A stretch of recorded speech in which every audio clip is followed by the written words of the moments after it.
بدلے گا زمانہ لاکھ مگر قرآن نہیں بدلا جائے گا، بدلے گا زمانہ لاکھ مگر قرآن نہیں بدلا جائے گا،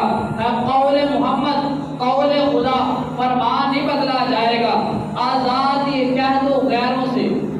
جب تک یہ مسلمان زندہ ہے اسلام کی زیب و زینت کا سامان نہیں بدلا جائے گا، اسلام کی زیب و زینت کا سامان نہیں بدلا جائے گا۔ ذرا ہوش میں آؤ، مکر و ریا سے کام نہ لو، ذرا ہوش میں آؤ، مکر و ریا سے کام نہ لو، یا اسلام پہ چلنا سیکھو یا اسلام کا نام نہ لو، یا اسلام پہ چلنا سیکھو یا اسلام کا نام نہ لو۔ عزیز ساتھیو، قرآن پاک ہماری محبت ہے، ہماری جان ہے،